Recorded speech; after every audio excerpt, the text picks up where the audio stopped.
જેના દરેકે દરેક સીનમાં તમારી આંખો અને હૈયું ભરાઈ જ જાય એવી ફિલ્મ એટલે નાનખટાઈ. આજે આપણે વાત કરીશું રિવ્યૂમાં ફિલ્મ નાનખટાઈની.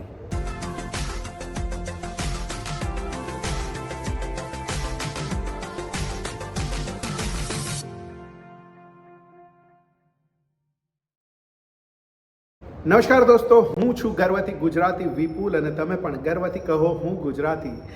મિત્રો, આજે એક ફિલ્મ રિલીઝ થઈ છે જેનું નામ છે નાનખટાઈ.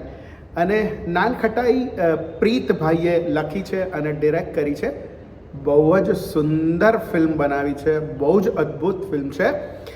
એક પણ સીન ફિલ્મનો એવો નહીં હોય કે જે તમારી આંખોને ભીની ના કરી દે, સજળ ના કરી દે. એવો એક પણ સીન ફિલ્મનો નહીં હોય અને તમારું હૈયું ભરાઈ જાય કે ક્યાં બાત હે. 3 વાર્તાઓ જુદી જુદી અલગ અલગ ચાલે છે, 3 જુદા જુદા ટ્રેક ચાલે છે ફિલ્મના. પ્રીતભાઈએ જ ફિલ્મ લખી છે અને ડિરેક્ટ કરી છે. બહુ જ સુંદર રીતે 3 ટ્રેક આગળ વધે છે અને બહુ જ સરસ રીતે તમને એક અલગ જર્ની કરાવે છે. 3 ટ્રેકની જુદી જુદી જર્ની છે, સરસ મજાની જર્ની છે. સિનેમેટોગ્રાફી બહુ જ સુંદર છે. અમદાવાદને દેખાડ્યું છે, બીજા પણ ઘરના જેટલા પણ સીન છે બહુ જ સુંદર રીતે ડિરેક્ટ થયેલા છે અને જોવાની બહુ જ મજા પડે છે. એટલા સુંદર સીન ડિરેક્ટ થયેલા છે અને પડદા ઉપર બી બહુ જ અદ્ભુત રીતે ફિલ્મ માણવાની મજા આવે છે.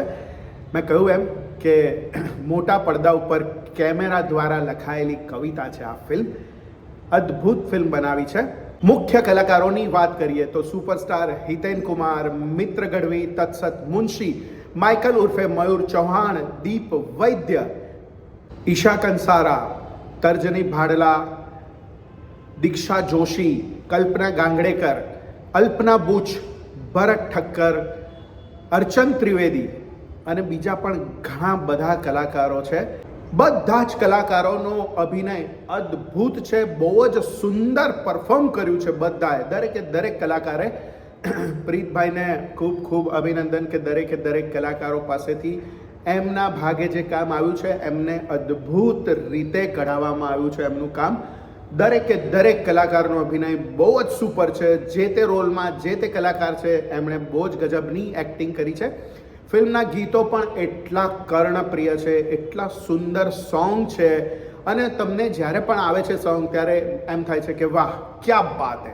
તો મેં કહું એમ 3 જુદી જુદી વાર્તાઓ ચાલે છે અને બહુ જ સરસ રીતે 3 ટ્રેક ગોઠવાયેલા છે. અલગ ટ્રેક છે અને 3 ટ્રેક સરસ રીતે ગોઠવાયેલા છે.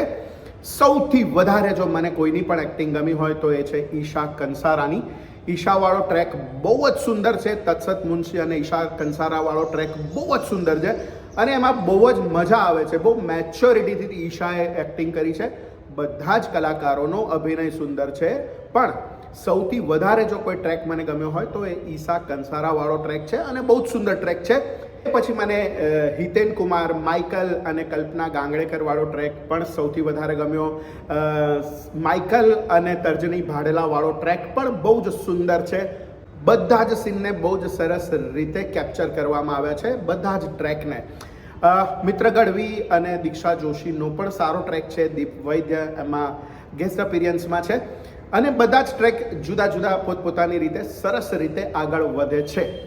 ફિલ્મની લંબાઈ 2 કલાક અને 40 મિનિટની છે. મને ફિલ્મ બહુ જ ગમી એટલે મને ફિલ્મની લંબાઈ વધારે નથી લાગી. 2 કલાક ને 40 મિનિટ, હા થોડી લાંબી છે, પણ તેમ છતાં સીન એટલા બધા સુંદર હતા કે ફિલ્મ મેં જોઈ લીધી અને મને બહુ જ મજા પડી. પણ પ્રોબ્લેમ એ છે કે આજે 30 સેકન્ડની રીલ પણ લોકો 2 સેકન્ડ નથી જોતા અને ઉડાવી દે છે. એવા લોકો આ 2 કલાક અને 40 મિનિટની ફિલ્મ કઈ રીતે જોશે એ જરી શંકાનો વિષય છે. મને એક કિસ્સો યાદ આવે છે. મેં જ્યારે કહ્યું કે આ મોટા પડદા ઉપર કેમેરા દ્વારા લખાયેલી કવિતા છે અને પ્રીતભાઈએ બહુ જ સુંદર કામ કર્યું છે. સૌથી પહેલાં તો 100 ક્લેપ્સ ફોર પ્રીતભાઈ. બહુ જ સુંદર ડિરેક્શન, બહુ જ સુંદર લખાણ. એક સીન તમે દિલથી લખ્યા છે અને એવી જ રીતે એને શૂટ કર્યા છે. તો એ વાત કહું હવે કે થોડા વર્ષો પહેલાં કાજલ ઓઝા વૈદ્યની એક નવલકથા ચિત્રલેખામાં છપાતી હતી જેનું નામ હતું યોગ વિયોગ. અને યોગ વિયોગ બહુ જ ફેમસ નવલકથા હતી અને બહુ જ બધા લોકો એના ચાહક હતા એ નવલકથાના. હું પણ એને બહુ જ આતુરતાપૂર્વક રાહ જોતો હતો, દરેક પ્રકરણની, દરેક એપિસોડની રાહ જોતો હતો અને વાંચતો હતો. એ પણ એટલી જ ઇમોશનલ વાર્તા હતી, બહુ જ મજાની વાર્તા હતી. અને જ્યારે પણ મને કોઈ એપિસોડ ગમી જાય ત્યારે હું કાજલબેનને ફોન કરીને કહેતો હતો કે કાજલબેન ગજબ લખ્યું છે આજે તો, જોરદાર પ્રકરણ હતું. તો કાજલબેને એક વખત મને એવું કહ્યું કે થેન્ક યુ વિપુલભાઈ, પણ હવે એવા વાચકો પણ ક્યાં રહ્યા છે, તમારા જેવા સંવેદનશીલ વાચકો પણ ક્યાં રહ્યા છે કે જે આટલું બધું વાંચે છે. એવી જ રીતે આ ફિલ્મ કવિતા છે, મોટા પડદા ઉપર લખાયેલી બહુ જ સુંદર કવિતા છે.